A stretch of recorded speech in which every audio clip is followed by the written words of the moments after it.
राज्यामध्ये अनेक शेतकऱ्यांच्या सोयाबीन बियाण्याच्या बाबतीमध्ये फसवणूक झाली।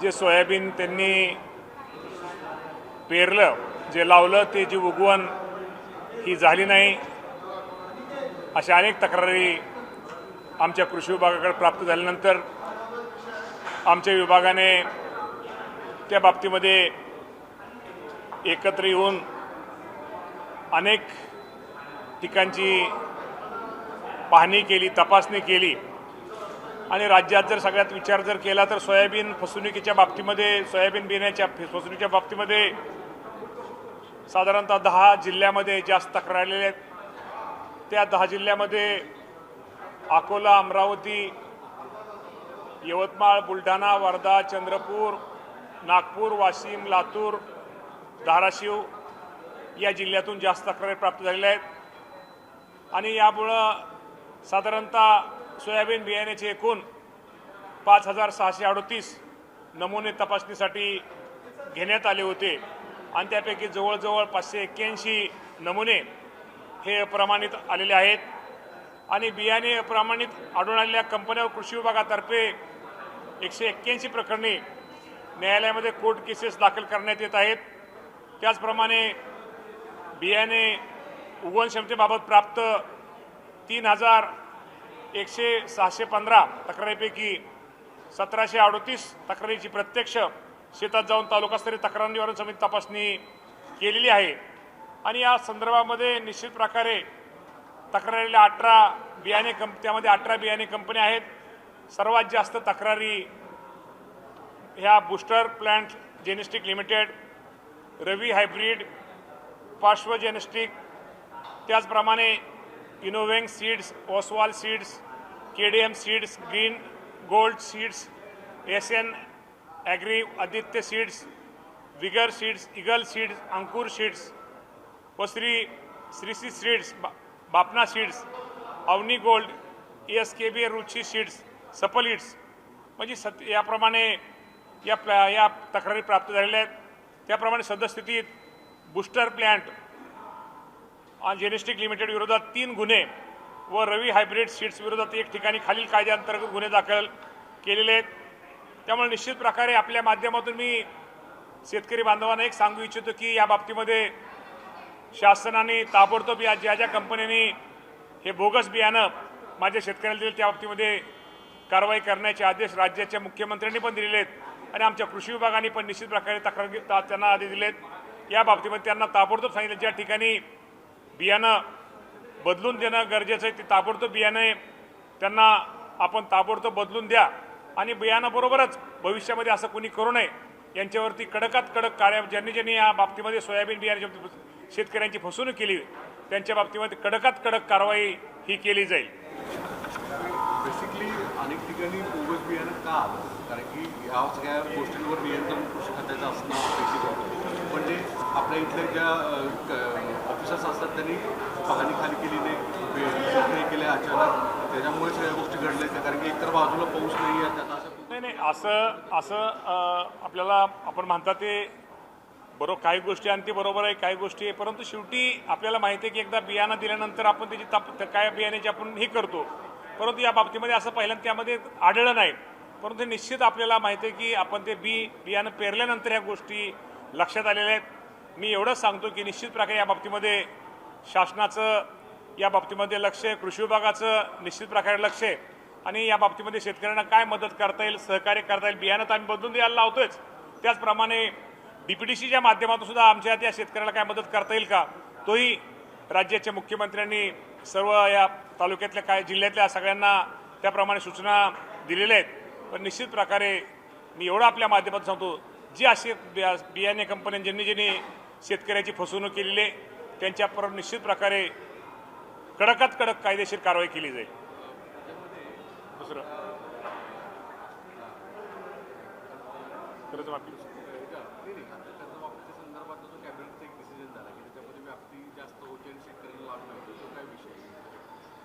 नाही, व्याप्ती वगैरे नाही, आपल्याला माहिती आहे कर्जमाफीच्या बाबतीमध्ये खरं तर आपण म्हणसाल राज्याचे मुख्यमंत्री यांनी 30 जून तारीख दिली होती, ही गोष्ट खरी आहे, आणि त्यानंतर आपल्याला माहिती आहे की इथं अधिवेशन चालू होतं आणि पावसाळी अधिवेशनामध्ये पुरवणी मागण्या असतात. त्या पुरवणी मागण्यामध्ये जी कर्जमाफीची रक्कम आहे त्या रकमेचा समावेश होता.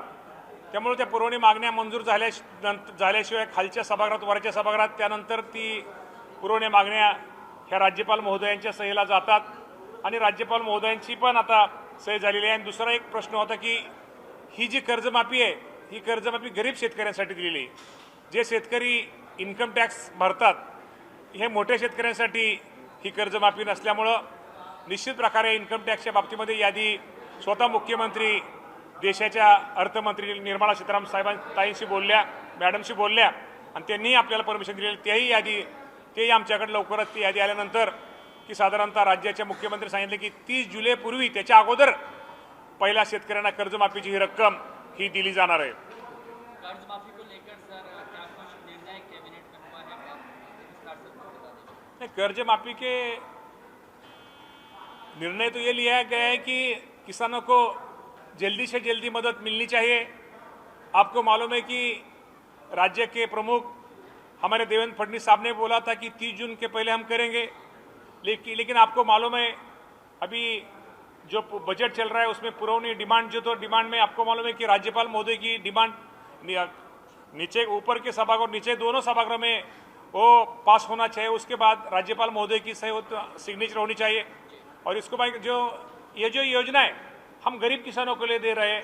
जो बड़े किसान जो इनकम टैक्स भरते उनके लिए नहीं. इससे हमने ये देश के अर्थमंत्री निर्मला सीतारामन से उनकी परमिशन लिए और जो इनकम टैक्स भरने वाले जो किसान है उनकी लिस्ट हमें अभी आइए. इसके बाद हम उसका ये करेंगे, उस करके 30 जुलाई के पहले ये कर्ज माफी हम करेंगे. कितने किसानों की ये कर्ज माफी होगी, कितने किसान इससे लाभान्वित होंगे और कितने आपको मालूम है कि इससे कर्ज माफी के जो किसान है 56 लाख के ऊपर किसानों की संख्या होगी. रकम तो पहले हम बताते, हमारे सीएम साहब ने बोला था कि 36,000 करोड़ के 36,585 करोड़ रकम थी. लेकिन अभी आपको जो मालूम है पहले जो महात्मा फुले योजना में जो कर्ज माफी मिली थी 2019 में, उसमें जो रकम थी उसमें 50,000 का हमने प्रोत्साहन दिया था. लेकिन अभी वो भी 2 लाख रुपए की है. उससे बढ़ जाएगी मेरे ख्याल से 5,000 से ऊपर ये रकम बढ़ जाएगी.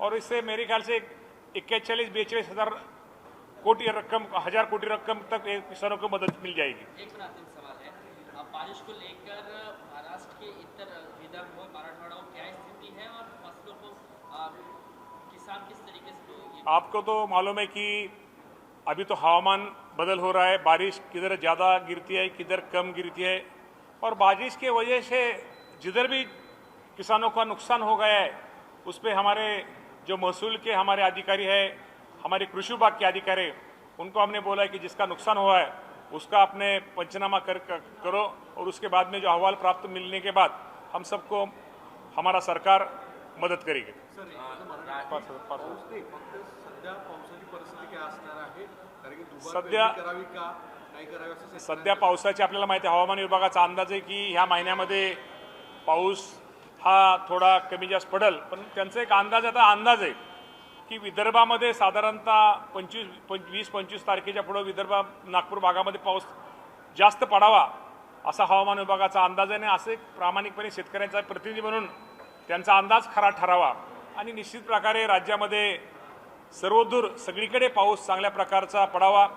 आपल्याला माहिती आहे की आजपर्यंत जर विचार केला तर साधारणतः राज्यामध्ये 67% पेरणी ही आपल्या राज्यामध्ये झालेली आहे. आणि विभागाचा जर विचार केला तर अमरावती विभागामध्ये सर्वात जास्त पेरणी झालेली आहे आणि सर्वात कमी पेरणीचा विचार केला तर नंदुरबार विभागामध्ये सर्वात कमी पेरणी झालेली आहे. परंतु निश्चित प्रकारे काही ठिकाणी वापसा अजून मिळालेला नाही. वापसा झाल्यानंतर किंवा जमिनीचा ओलावा बघून ही पेरणी लवकर होईल. साधारणतः जुलै अखेर माझ्या माहितीप्रमाणे निश्चित प्रकारे राज्यामध्ये चांगल्या प्रकारची जवळजवळ पेरणी जो आपल्याला अपेक्षित पेरणी धरलेली तेवढी जुलै अखेर पेरणी व्हायला हरकत नसावी. राष्ट्रवादीच्या नेत्यांमध्ये कुठेतरी संवाद नाही, कुठेतरी संवाद असायला पाहिजे अशा प्रकारचं वक्तव्य सरचिटणीस ब्रिजमोहन श्रीवास्तव आपल्या पक्षासाठी करताना दिसत आहेत. कुठेतरी पक्षाच्या समोरची जी आव्हानं दूर करण्यासाठी पक्षातील नेत्यांनी एकत्र येणं गरजेचं असल्याचं आमच्या राष्ट्रवादी पक्षासमोर कुठल्याही प्रकारचे आव्हान नाही आहेत. सुनेत्रावहिनी पवार हे आमच्या पक्षाच्या राष्ट्रीय अध्यक्ष आहेत. प्रफुल्ल पटेल साहेब असतील, सुनील तटकरे साहेब असतील, छगन भुजबळ साहेब असतील, हे सगळे नेते, आमचे प्रमुख नेते, हे आमचे तुम्हाला सर्वांना माहिती आहे की खूप जनतेचं काम करणारे, सर्वसामान्य सगळ्या जनतेमध्ये मिसळणारे नेते आहेत. त्यामुळे कोण काय टीका करते, ज्या लोकांना काहीच आधार नसतो, काहीच त्यांना हे नसतं, हे विनाकारण टीका करून प्रकाश झोतात येण्यासाठी काही लोक हे खरं तर चुकीचे स्टेटमेंट करत असतात. अशा स्टेटमेंटवर आम्ही महत्त्व देत नाही आहे. सुनेत्रावहिनी पवार यांच्या नेतृत्वाखाली हा राष्ट्रवादी पक्ष हा महाराष्ट्रामध्ये भक्कम आहे.